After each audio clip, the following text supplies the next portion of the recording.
setting it up for you folks. How you going? I'm going to do a little bit of a tomato transplant. I've got 3 types of tomatoes here, or 3 types of growing tomatoes, and I'm going to show you that in a minute. But first, I want to go take you to my lemon tree, my trusty old lemon tree that's out there in the full-blown wind. See if it's surviving, how far backwards it's gone, and we'll compare it to this one over here.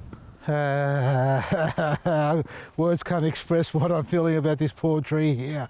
Stripped, completely bared on this side from the wind. We've gone through this before and it's just gone backwards even more since the last time we had a look at it. Nothing I can do except for taking it out. I was going to glad wrap it, wasn't I? I remember that now. I said I was going to actually put some glad wrapping around and create a mini hothouse. But we had some good warm days and it started to look better. It's gone backwards again. So I'm not going to persist in trying to protect this because it needs to harden off. And that's what we've got to do with all our plants, whether they're big or small. And in this case here with a lemon tree, it needs to harden off. Yeah, it's dropped its leaves like all the other ones did in there.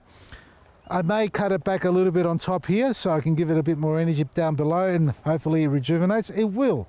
Not hopefully, it will rejuvenate. It's just got to need a bit of warm weather to come through for it to settle down.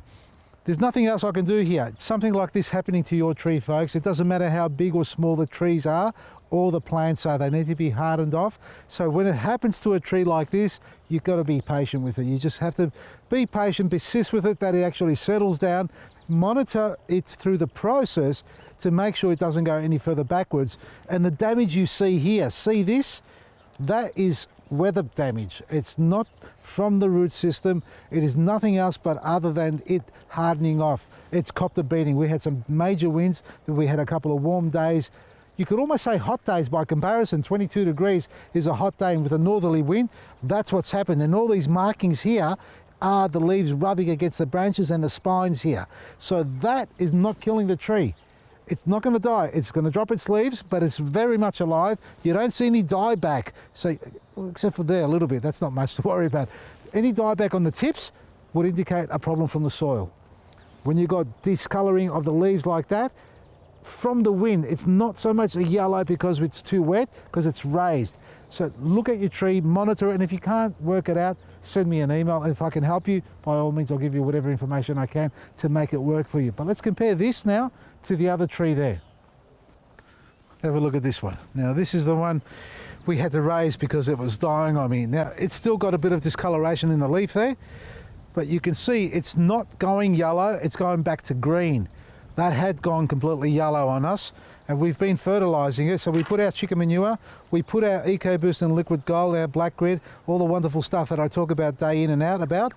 And we said, let's just persist with this tree and see what happens. We want to see new bud swell and new growth on it. And that's exactly what we've got. This time of the year, this is a tree that was on its way out, but it's on its way back now. Look at that, we've got flowers coming on here on the tips. I'm not so keen about this tree having a flower and setting fruit as much as I want my fruit today, not tomorrow, and I want it yesterday actually. I'm happy for those flowers to fall off, but having a close look down here without my glasses, I can still see all the new growth coming on. Bud swell, it could be flowers, but that's not what I want. This is what I want, new leaf growth. See that there? That's what we want to see. Considering the location it's in, and the high wind that it gets and the way it was going backwards, it's actually settled down. And I'm quite happy with that. All we need is warm weather, consistent warm weather, over 18, 20 degrees, and really cut down on the northerly wind.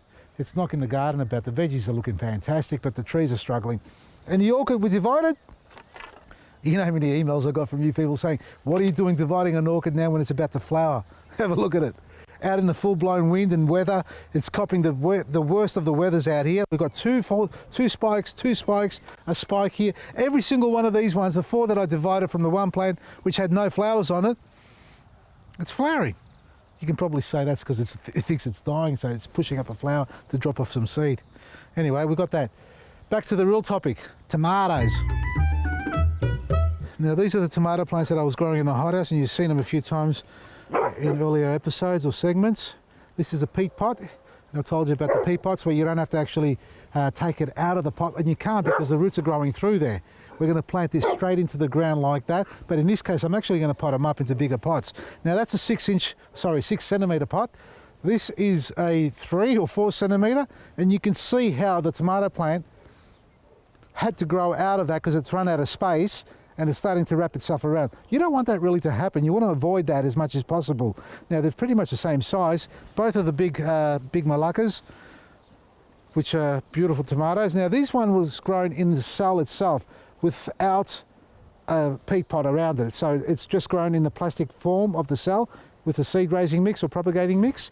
And you can see that there is already a lot drier than what the peat pots are because they hold the moisture a bit better. So what we're going to do now is we're going to actually plant these 3 tomatoes because we're not quite ready to get them in the ground.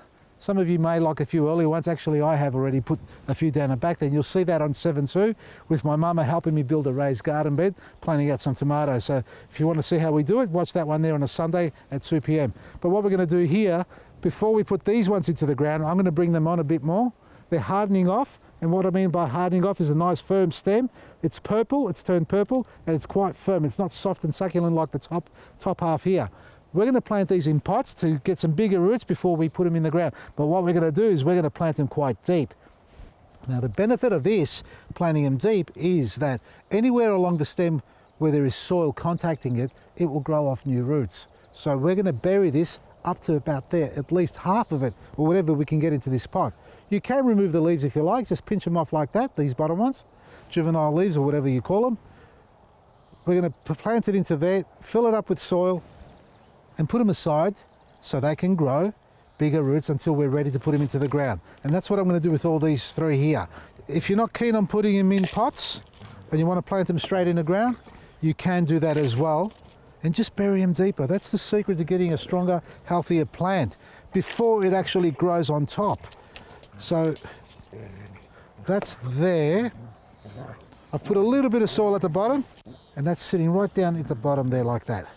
And now all we're going to do is backfill it. Come up here and just backfill it like this. There we go. Now we're going to do the other one. Now have a look at this. We've got a side shoot coming up already. Now, if you've never pinched out tomato side shoots off tomato plants, I'm going to demonstrate that through the growing season. So follow us through our social page, Facebook, like us, whatever you do on Facebook, and I don't know, what do you do? I can't remember. Subscribe, that's it, subscribe to. So follow us on Facebook and subscribe to our YouTube channel so you'll be able to learn on how to grow the best tomatoes in your neighbourhood. So we pinch these ones off anyway, that's what we do, we just pinch that off. No, there's no magic to it or secret to it, that's it, they're gone, so they don't grow double. Take off the 2 younger shoots, press this down a little bit lower, like that. And the dogs are playing chasey, as they do always. Like that, there we are. There's number 2. Now this is a big pot. It's not going to get as far deep as I like, but something's better than nothing. Take a bit of that soil out of the bottom, sit down as deep as I can, maybe a bit more out of that, like that there. Well, if I don't get as many roots I want around the trunk, at least I'll get more roots growing outwards. So we get to fill out these pots so we get a bigger, stronger, healthier plant before we put it in the ground, and it hardens off too. And there we are. There are your 3 tomato plants to start with, and whether it's in the pot or in the ground, folks, your black grit is a must. The calcium is the secret to getting big, strong, healthy fruit, flowers and vegetables on all types of plants. So sprinkle a little bit around every plant you have in the garden. Easy on the natives because it has got phosphate, but the secret to getting big, healthy, juicy fruit, flowers and vegetables is black grit.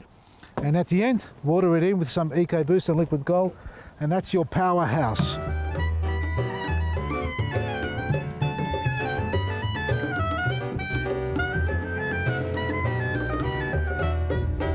And normally I'd say don't wet the foliage on your vegetables when you're watering them, but with the fact that we've got EcoBoost and Liquid Gold in it, they're going to benefit from it. They'll be able to draw in the nutrients, and it actually protects them from disease and insect as well. And if you're looking for some great products just like these, go to our website, Vasili'sGarden.com, for some great specials and great gardening tips too. Join our VIP and get yourself a magazine with all the great gardening stories and advice we have in there, and some mama's recipes as well. From me, Vasili Maresi.